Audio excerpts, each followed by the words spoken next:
Halo semuanya, selamat datang kembali di video analisa harian XAUUSD bersama Amandana, dan ini adalah analisa harian XAUUSD pada hari ini tanggal 13 Februari 2025 hari Kamis setelah data CPI kemarin malam. Seperti biasa, jika kalian semua suka dengan videonya, jangan lupa like dulu videonya, subscribe bagi subscribe, hidupkan lonceng dan di-share. Kemarin itu data CPI-nya keluar sangat luar biasa positif ya. Sangat luar biasa positif, dan kalau ditambahkan dengan kemarin ada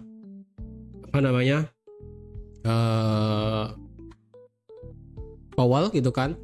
Kalau kemarin itu bisa dikatakan tidak memberikan dampak gimana sih sebenarnya ya.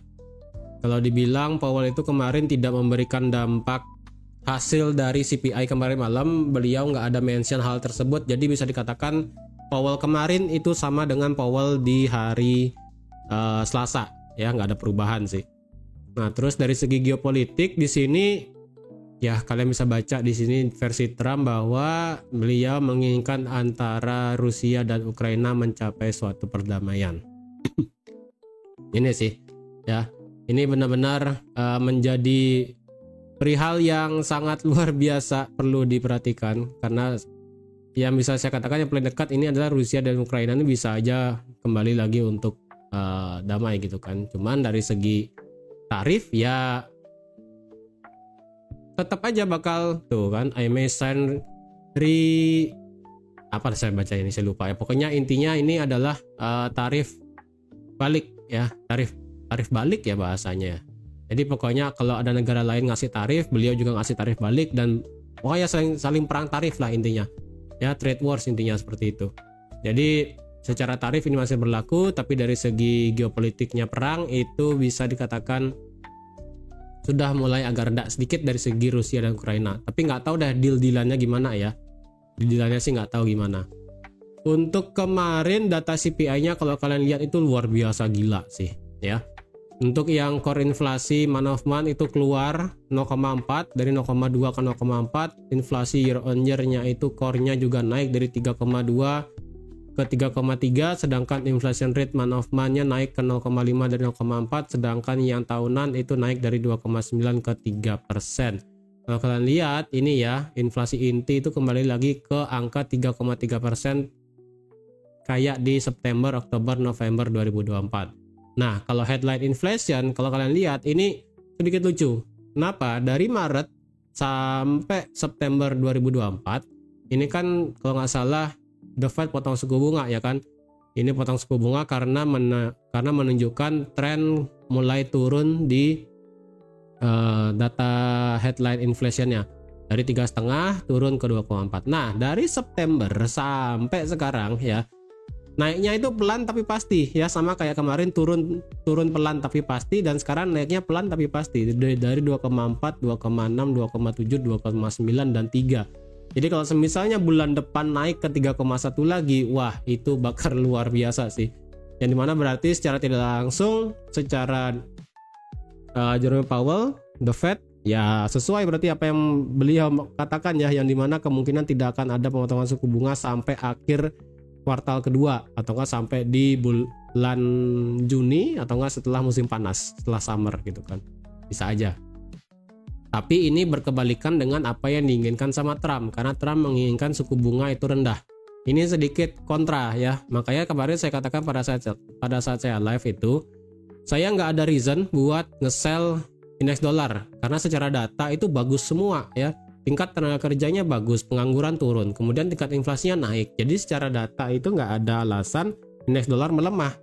Indeks dolar hanya melemah jika memang diintervensi sama orang-orang penting, misalnya Trump kayak kemarin gitu kan, atau enggak misalnya dari Jerome Powell yang tidak memberikan penyataan hawkish dan sebagainya. Itu ya orang-orang tersebut yang memberikan dampak sentimen negatif sebenarnya. Tapi kalau by data, secara textbook yang kita lihat itu kan positif sebenarnya buat USD gitu loh. Tapi apa mau dikata, Trump itu kan punya power ya. Trump itu punya power yang mempunyai luar biasa efeknya gitu. Oke, untuk hari ini secara news nanti malam kita ada seperti biasa hari Kamis, itu ada yang namanya tingkat pengangguran mingguan. Diperkirakan ini akan turun dari 219 ke 215, sedangkan tingkat berkelanjutannya itu akan naik sedikit ke 80.000. Sedangkan nanti malam kita juga ada data PPI. Kemarin ada CPI, sekarang kita ada PPI dari segi produsen sekarang. Jika kemarin dari segi konsumen, sekarang kita cek dari segi produsen. Produsen sih diperkirakan naik dari 0,2 ke 0,3. Sedangkan yang core-nya itu juga naik dari 0% ke 0,3. Sedangkan core PPI-nya year on year itu diperkirakan turun atau enggak flat, 3,5 ke 3,3 atau 3,5 tetap. Sedangkan yang PPI year on year diperkirakan naik sedikit dari 3,3 ke 3,4. Intinya sih untuk dari segi PPI-nya itu akan hasilnya positif naik. Ya. Jadi kalau misalnya sudah CPI-nya naik, PPI-nya naik, makanya sebenarnya nggak ada reason buat indeks dolar itu lemah, kecuali memang ada intervensi dari ya itu tentara Trump atau enggak dari Powell gitu kan dan sebagainya. Tapi kalau by data ini sudah positif banget sebenarnya. Untuk gold bagaimana? Untuk gold ya udah, karena ini goldnya itu berbanding terbalik terkadang dengan indeks dolar dan terkadang juga ini berbanding lurus dengan indeks dolar. Di grup sih sudah saya katakan bahwa sebenarnya yang membebani gold itu tidak kuat naik tinggi sebenarnya adalah dari segi US 10-year yield. Ya, karena kalau kalian lihat US 10-year yield-nya ini sudah di atas 4,5%, batas yang sangat luar biasa penting sebenarnya. Udah naik di 4,5, ini sekarang naik di atas 4,6%. Jadi ini memberikan apa ya? Memberikan sedikit tekanan ke indeks dolar bahwa ya ini masih kurang kuat untuk didorong naik.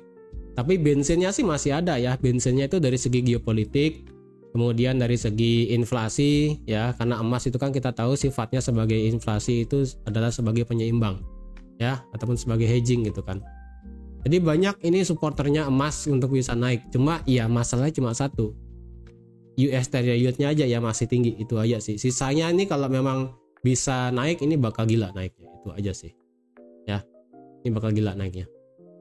Untuk sekarang bagaimana? Untuk sekarang kemarin pada saat live itu kan banyak di grup sih sudah saya kasih tahu ya untuk Fibonacci-nya. Kayaknya kemarin di grup ada yang open di harga 66 deh. Ya, kemarin ada yang open di harga 66 itu epic sih ya. Jadi kemarin malam, mungkin lebih tepatnya kemarin pada saat saya live itu kan ada yang nanya tarik Fibo-nya bagaimana. Secara daily tarik-tarikan Fibo itu kan tidak ada ya. Tarik-tarikan Fibo-nya itu nggak ada, dari sini nggak ada, sebenarnya dari sini pun nggak ada.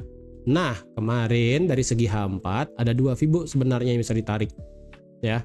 Fibo yang versi pendek dari sini ke sini, atau Fibo yang sebenarnya dari swing low, yang literally swing low sampai swing high. Ya, di sini kemarin juga sudah saya katakan di sini ada yang namanya resisten become supportnya. Oke, yang ada di 2876 di sini. Makanya saya katakan kalau ini drop, saya rasa ini bakal dropnya sampai sini. Kemudian marketnya drop ternyata gara-gara CPI langsung didorong naik. Nggak pakai obat. Ya, dan apakah ini sudah selesai koreksinya? Kemungkinannya iya, ya. Karena H4 ini kalau kita lihat koreksinya sudah bagus, sudah nge-retest resisten become supportnya juga, dan dari segi daily pun ini sudah di-retest, ya. Ini sudah di-retest yang pertama, kemudian ini dites juga, ya, yang ini dites, kemudian yang ini dites, bahkan ini juga dites, semuanya ini dites. Jadi kalau dilihat dites semua sudah bagus, dites semua, untungnya sih nggak ditutup bearish, itu aja sih. Jadi ini possible marketnya itu bisa lanjut naik. Nah, secara Fibonacci daily kemarin kan bisa saya katakan kalau kalau daily itu kan Fibonacci yang bisa ditarik itu dari sini. Ya, dari sini ke sini nggak bisa ya, dari tanggal 27 Januari sampai 5 Februari nggak bisa ditarik Fibonya. Karena apa? Karena turun sampai 23,6. Nah, kemarin ini marketnya hampir sekali kena 38,2. Ini benar-benar sisa lagi 10 pip kayaknya ya. Oh enggak, sisa lagi ya 20 pip lah. Ini kan 38,2-nya itu 61,5. Kemudian kemarin harga terendah itu sampai 2863. Beda lagi dikit sekali ya. Nah, inilah dilemanya kalau udah market kayak begini ya. Apakah market lebih untuk condong memihak ini sudah di retest, ini sudah turun untuk yang namanya retracement sudah sehat. Kalau ini dianggap turun sudah sehat, ya udah kita kemungkinan bisa naik lagi untuk membuat all time high baru. Ya, jadi sekali lagi itu hampir kena. Cuma terkadang market itu berpikiran kalau hampir itu bisa masuk kategorinya, ada yang sisa sedikit sekali, ada yang benar-benar agak lebar. Nah, ini kan rada lagi sedikit ya, beda lagi 20 pip doang. Ya, ini market tergantung lah maunya gimana ya. Tapi dari segi daily kita lihat rejectionnya sih lumayan ya. Tapi tetap daily ini kita masih punya satu resisten di sini dan di sini. Dari 2911 sampai 2907. Sekali lagi kalau ada daily di atas ini akan jika ada daily close di atas 2911, ya udah ini marketnya bisa langsung naik spike sampai 2945. Itu sih. Karena target saya sekali lagi itu 2945 ya. 2945 ini belum kena soalnya nih, berkali sekali sih 2945 belum kena soalnya. Kalau sudah kena 2945, nah itu baru mungkin saya akan hitung ulang lagi. Ya, ini daily-nya seperti ini. Secara indikator sih ini masih flat ya, daily-nya masih aman, masih santai, masih sejahtera gitu kan ya. Overbought masih flat sekali, nggak ada turun sama sekali. Kemudian dari segi H4, ini apakah sudah mulai selesai koreksinya ataupun apakah sudah mulai selesai untuk masalah ngeriset stokastik dan RSI H4, ada peluangnya. Ya, ini peluangnya bisa untuk sekali lagi ngebuat yang namanya bullish divergence dari segi H4. Ini naik. Ini naik, ini turun, dan ini juga turun. Nah, karena ini time frame-nya besar, kalau ini secara stokastiknya nge-cross, ini kan ini sih sudah nge-cross kelihatannya ya. Kalau kalian lihat ini kan ya sudah nge-cross, cuman belum naik di atas 50, itu aja sih. Ini nge-cross, kemudian balik di atas 50, dan secara RSI ini nanti misalnya ngehadap naik lagi, ini kan ngehadap turun sedikit ya, ngehadap naik lagi. Dan OTW di atas 60 ya, ini kan harga tertinggi ini kan kemarin 59. Kalau RSI-nya naik di atas 60, stokastiknya juga naik di atas 50, sudah nge-cross otomatis bullish divergence valid. Ini saya rasa marketnya bisa lari. Ya, ini marketnya bisa lari. Bagi yang sudah telat buy dari bawah, ya apa mau dikata, kalau sudah telat buy saya rasa sekarang jangan buy ya. Untuk sekarang sih secara H4 kalau memang ini kondisinya bisa naik dan naik ya, H4 ini bisa saya katakan ini daily ya, sama sih analisa kayak kemarin sebenarnya. Ini kan daily 2911 dan 2907. Nah, kalau H4 saya rasa pakai ini aja deh ya. Untuk H4 kita bisa pakai penutupan candle di harga 2908,55. Oke. Jadi kalau ada H4 close di atas 2908, close-nya seperti ini aja ya. Kayak begini, close-nya di 2910 misalnya, ya kalian bisa instant buy. Ya, kalian bisa instant buy. Untuk stop loss tergantung di mana swingnya. Itu ya, tapi kalau mau yang lebih aman lagi ya udah close H4 harus di atas ini, di atas 2918. Itu. Oke. Misalnya ini memang marketnya dalam beberapa hari ke depan untuk membuat all time high ya, bagaimana? Kalian tinggal tarik Fibo aja dari sini ke sini. Ya, dari sini ke sini market ini kan 61,8-nya itu ada di harga 2912. Makanya kalau saya bilang kalau ada H4 close di atas 2908 ini cukup high risk. Tapi kalau mau yang lebih secure itu ada di 2918. Ada atau yang lebih safe gitu kan ya. Lebih safe itu di 2918. Nah, kalau ini break ke atas dan ngebuat all time high lagi, ini paling tinggi sih 2964. Ya, ini saya lupa kemarin 2964 itu dapat dari mana. Kemudian 2991. Ya. 2964 kemudian 2961. Ini nextnya kalau memang marketnya itu naik terus ya. Nih saya buat 2991. Ya.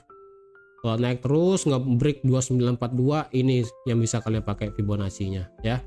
Yang besar di sini. Oke. Kalau dari segi H1 bagaimana? Kalau dari segi H1 ini sekarang marketnya berada di zona overbought dan flat ya. Jadi kecenderungan ini marketnya bakal masih bisa didorong naik. Ya. Secara H1 2908 itu sama ya. Berarti untuk range dari 2908 saya rasa boleh sebesar ini deh, dari 2908 sampai 2909. Ini adalah range dari time frame H1. Jadi kalau kalian mau ngide untuk high risk, H1 boleh di atas 2909, 2908. Itu nanti kalian boleh ngebuy, tapi stop lossnya sekarang itu rada jauh ya. Kenapa? Kalau dilihat sekarang ini kan misalnya marketnya ini naik, oke. Marketnya naik, retest dan naik memang seandainya. Berarti kalau kalian ngebuy di sini, berarti kan stop lossnya itu mau nggak mau harus di bawah sekarang candle terendah itu kan di sini ya, di 2900. Ini 82 pip sih. Tapi kalau kalian mau taruh di bawah 2900 itu 100 pip.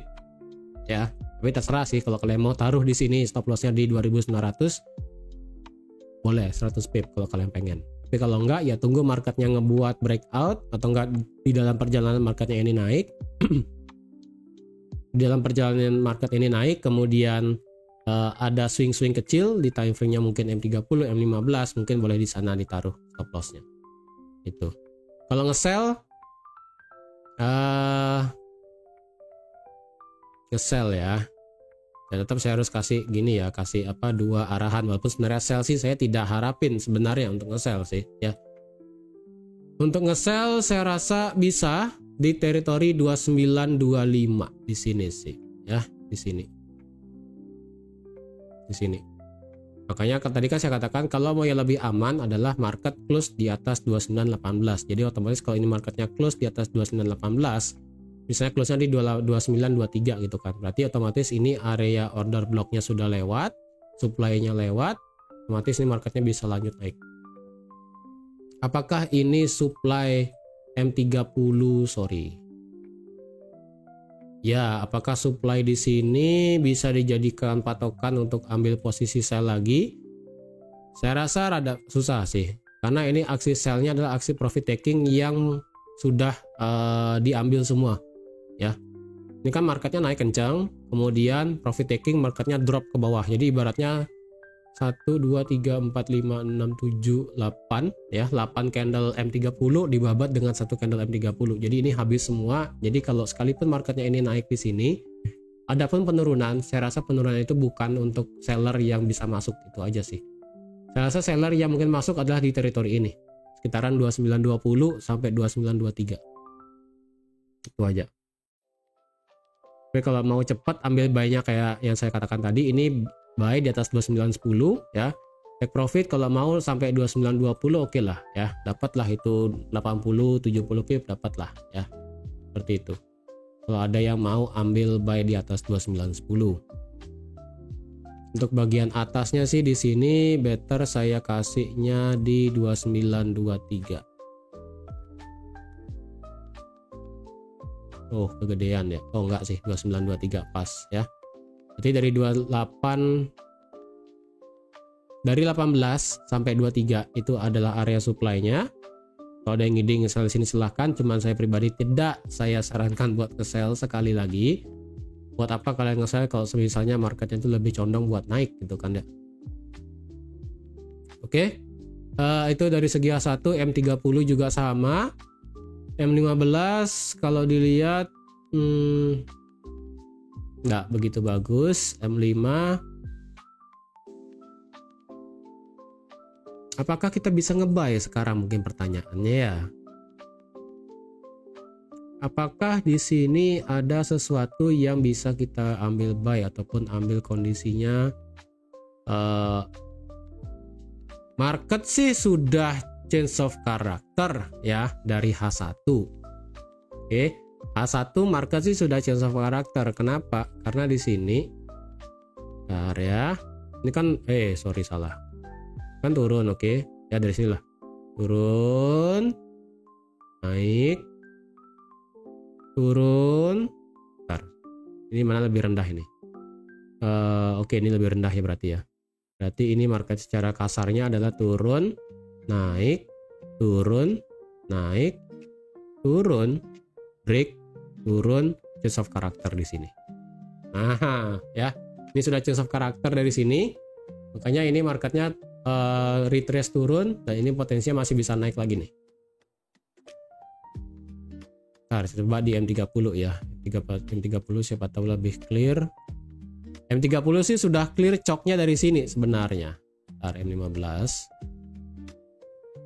Iya, M15 sih sudah lebih clear coknya itu di sini. Jadi kalau kalian ada yang begadang kemarin ya, sebenarnya di sini turun, naik, turun, diambil inducementnya, sini inducement, drop, di sini boss, break ininya, lower high-nya, kemudian turun buat ini hampir ngeretest ini ya, kemudian marketnya naik.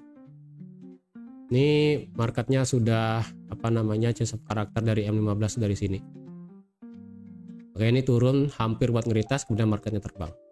Jadi kalau ada yang begadang kemarin sampai jam 12 lah ya. Jam 11, jam 12 ini marketnya sudah bagus. Kemarin pun ada yang bisa saya kasih info juga buy di sini ya, di grup. Kalau ini kan saya ada gambar untuk trendline ya. Jadi ini kejadian sebelumnya. Di sini ada trendline 1. Di sini ada trendline kemarin ya. Di sini sampai sini. Nah, pas kan? Breakout trendline, retest trendline, terbang. Jadi secara trendline ini break, secara change of character time frame M15 dan M30 ini juga sudah change of character. Dan H1 kita juga sudah valid change of character. Itu aja. Oke, jadi kalau mau nge-buy, sekarang nge-buy rada berat ya. Better kalau mau buy di atas. Ya, kalau mau buy di atas nih, buy di atas di sini, sekarang sih stop lossnya mau nggak mau harus taruh di sini ya, 2.900 karena ini merupakan swing low terakhir di sini. Itu 85 pip kalau kalian pengen. Kalau nggak mau ya problem. Karena kalau sudah ada yang nge-buy dari bawah, tahan. Menurut saya sih tahan kalau sudah ada yang nge-buy dari bawah. Mungkin nanti bisa partial TP kalau sudah masuk teritori ini. Yang tadi saya katakan area supply-nya di sini ya. Area supply atau enggak area FTR, fail to return, atau enggak di sini membuat apa ya namanya di sini? Semacam drop base drop tapi nggak begitu kelihatan ya. Ini kan drop, ada base kecil di sini kemudian drop lagi. Semacam drop base drop kecil di sini. Jadi kalau mau partial TP bisa di sekitaran area ini 18 sampai 23. Itu aja. Oke. Kalau marketnya ini drop lagi gara-gara news nanti malam bagaimana? Saya nggak expect marketnya bakal drop lagi ekstrim sih. Karena sekali lagi ini marketnya sudah nge-retest semua ya. Ini sudah dites selaku resistance become support, ini juga sudah dites. Ini banyak banget tesnya. Ini sekali lagi ini sudah dites. Kemudian ini juga dites ya kan. Secara H4 valid resistance become support ada di 2882. H4 tidak pernah close di bawah itu. Oke. Untuk masalah H1 beda cerita. Kalau dari segi H1 ini ada di 2880 sekitaran sini ya, atau enggak kalian mau pakai 2875 juga boleh. Atau enggak mau pakai di 2879 juga boleh. Pokoknya sekitaran itu. Ya, ataupun kalian mau pakai semisalnya close candle-nya di sini yang sebesar ini juga boleh. Saya sih nggak expect marketnya bakal turun lagi gara-gara news, kecuali sih ya dari segi Trump dan sebagainya yang ngide ngomong-ngomong sesuatu mungkin. Tapi kalau ini memang marketnya buat naik lagi, ya udah. Nah, ini kemungkinan bisa lanjut naik lagi sampai ekstrim sampai sini ya. Tapi tetap di ekstrim target saya 2945, mau nggak mau saya nggak muluk-muluk ya 2945. Tapi kalau mau target terdekat sampai 23 sampai 33 silahkan. Oke, jadi saya rasa sekian dulu untuk analisa XAUSD pada hari ini. Ingat nanti malam kita masih ada satu news ya, yaitu core PPI dan juga tingkat pengangguran mingguan. Kalau ada yang ingin berdasarkan news lagi tradingnya, silahkan nanti malam ini jamnya sama setengah 10 WITA atau nggak jam setengah 9 WIB. Kalau ada yang mau trading di jam tersebut silahkan. Kalau sudah ambil posisi buy dari bawah di sini, kalian sudah happy ya. Karena saya rasa ini di grup sih kayaknya ada yang nge-buy di sekitaran 90 atau enggak di sekitaran 80, bahkan kayaknya kemarin ekstrim ada yang nge-buy di 66. Ini sudah hoki semua sih ya. Oke. Sekian dulu untuk analisanya, sampai jumpa lagi di analisa harian XAUSD selanjutnya. Bye bye.